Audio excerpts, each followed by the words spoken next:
recess. I will call to order the Stillwater Utilities Authority meeting for November 3rd, 2025. Trustees, questions, comments, or action on the consent docket? Motion to approve consent docket. Second. We have a motion and a second. Please vote. With a vote of 5-0, the consent docket is approved. Takes us down to general orders. 5A, receive annual report from MMO Partners. Consider approval of an extension agreement for federal advocacy services in the amount of $79,200 and approve the associated budget amendments. Shelley Crines. Hi. Good evening, General Manager and Trustees. Shelley Crines, Grants Manager. MMO Partners serves in an intergovernmental relations capacity, working with the city, Stillwater Utilities Authority, federal agencies, and Congress to ensure the city is positioned to secure federal infrastructure funding for water projects. Kyriakos Pagonis and Charles Thomas with MMO Partners are here this evening to give an annual federal advocacy report for their work on behalf of the city. Now let me find their thing.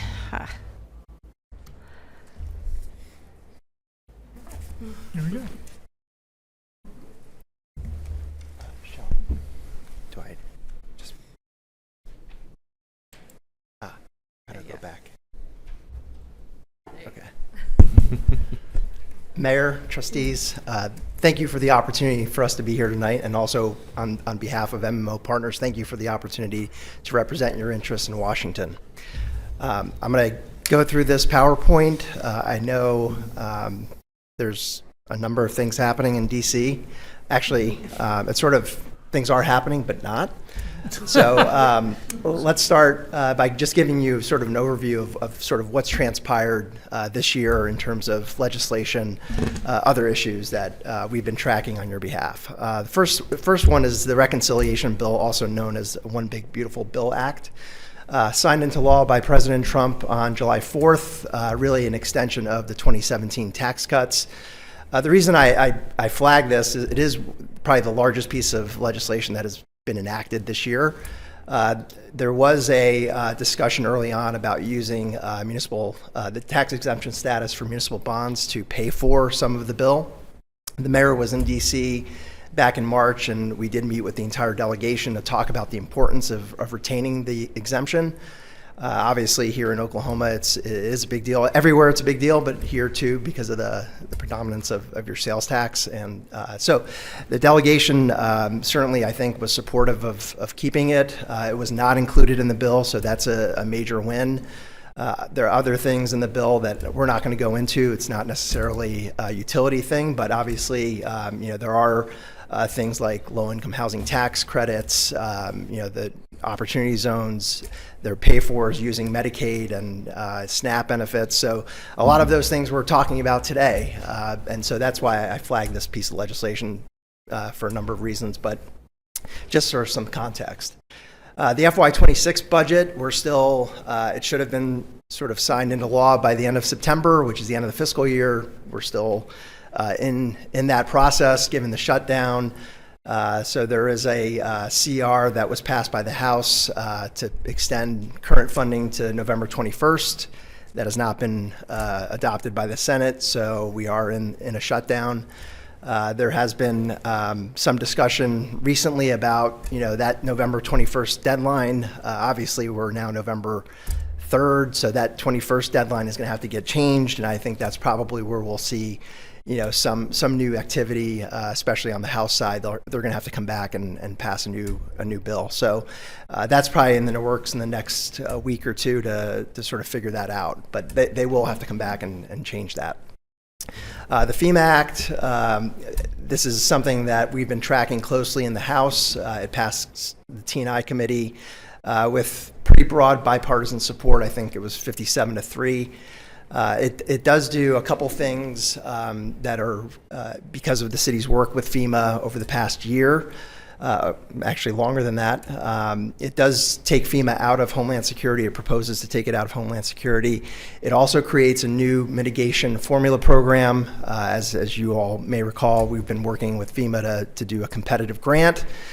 This would sort of flip the script on that. It would create a formula program. Funding would go to the states. on formula, and then the states would have to suballocate 50%. Currently, the states would have to suballocate 50% to local governments. There's at least one project per county. That's the way it's written now. There will be, I think, some changes to this, but it certainly would certainly create a sort of a more sustainable and dependable, source of funding for mitigation. So that's something we're very excited about. I think, again, will it pass this year, like calendar year? Probably not. But it is something that, because it does have pretty broad bipartisan support, we feel pretty optimistic that it can get done in this session of Congress. Water Resources Development Act, and the next slide we'll talk a little bit about the city's authorization, but we're beginning to do the next iteration of the WRDA bill. So they just passed the 24 bill at the beginning of this year. Congress is now on a 2-year cycle, so the next bill theoretically would be 2026. So Congress is now having hearings about the next WRDA bill. So that's something we're certainly tracking on your behalf.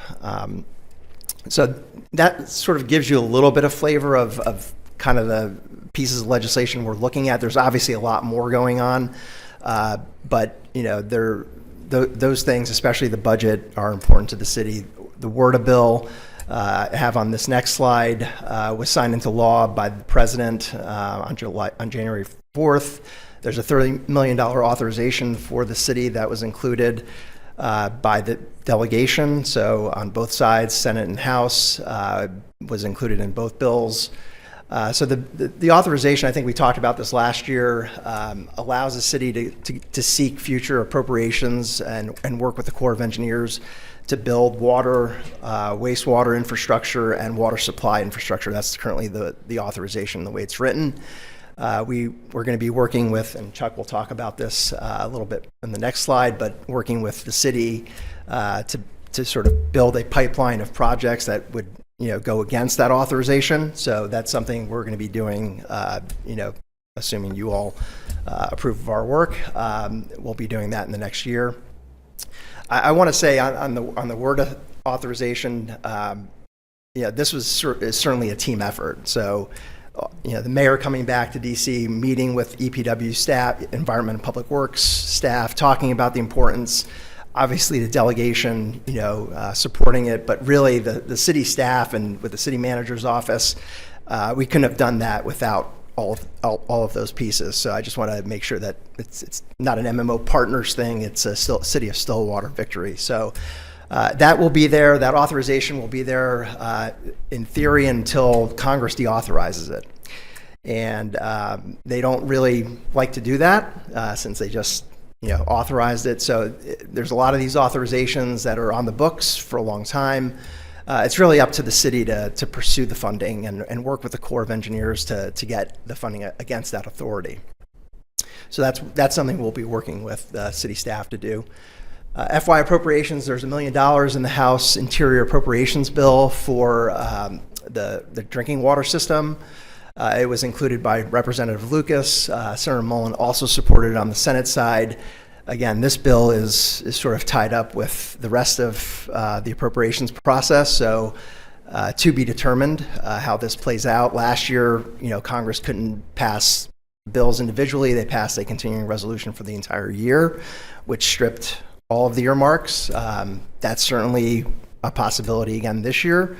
I know, the chairman on the House side, Mr. Cole, is certainly working hard to try not to have that happen again. I think appropriators like to see their bills enacted. So I think once we get through this shutdown, they're going to be working hard to get these bills done.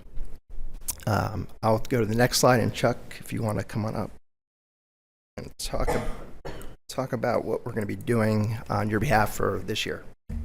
All right. Thank you, Mayor, Trustees. So the next thing, of course, as Kyriakis just mentioned, will be to continue to shepherd that FY26 appropriation through to its conclusion, and just make sure we can try to get across the finish line with that. and dealing with all the various uncertainties in that. And then quickly on the heels of that is beginning to develop our FY27 appropriations request.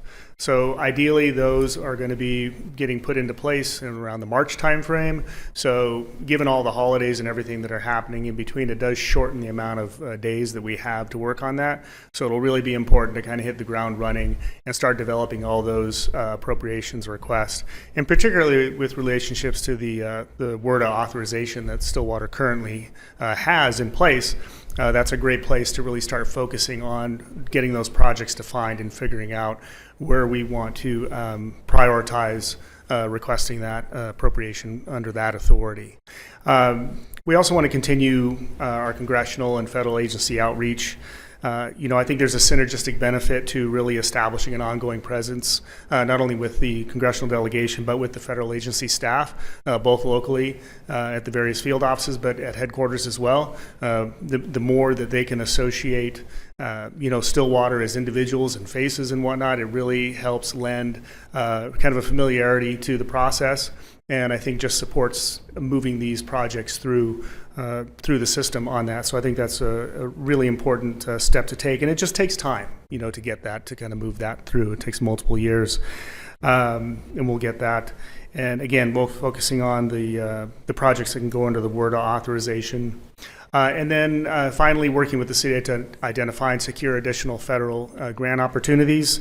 They're listed here: Corps of Engineers, EPA, as Kyriakis just mentioned, the FEMA Act, depending on how that goes through. I think it's important to recognize that federal grant opportunities are going to continue to exist in the future. They're going to be out there. But this changing landscape of how the federal priorities are moving forward, either in how they prioritize projects or the mechanisms, and again, referencing the FEMA Act, how that's going to shift the way that money gets allocated, really provides a lot of different opportunities to pursue that we might not have considered under the old regime. So it's really important to stay on top of that and figure out where we can jump into and that are most advantageous for the city to pursue. So those are a lot of the steps that we're looking at moving forward with this next year, hopefully. Oh yeah, and then any questions? Trustees, any questions?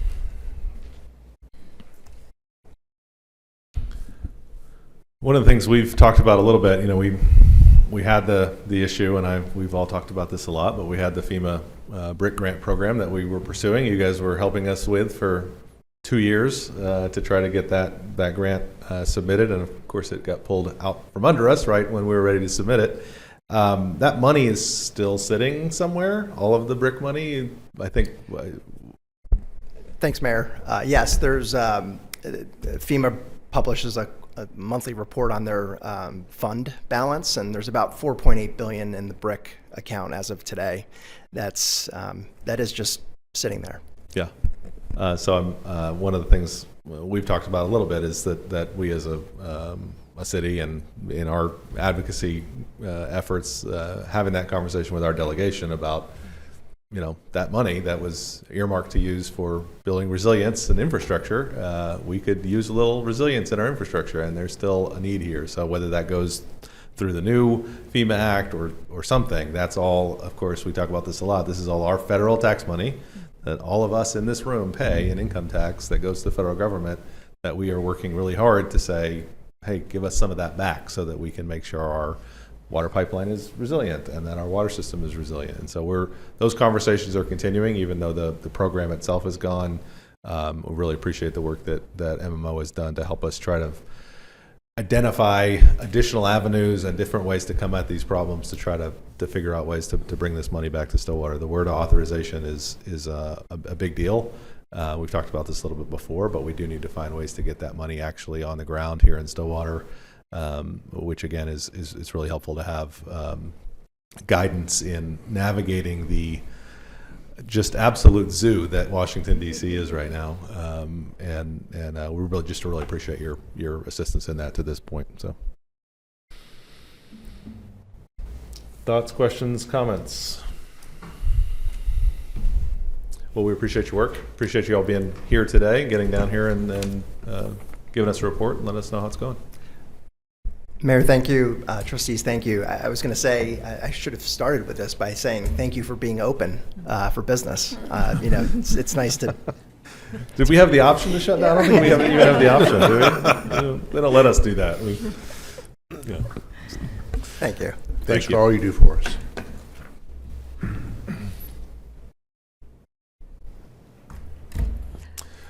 Shelley, I think, do you have a recommendation for us as to the I do. extension?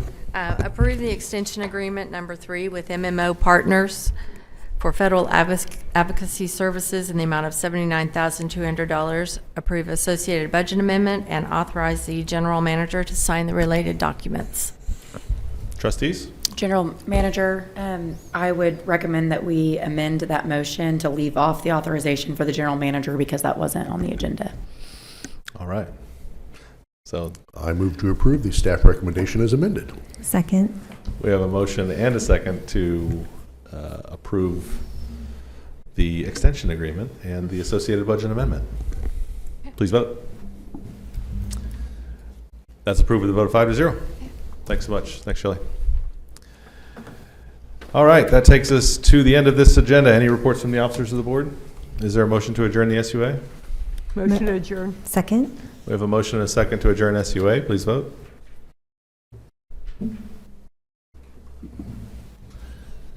It's approved with a vote of 5-0. The Stillwater Utilities Authority is now adjourned. At this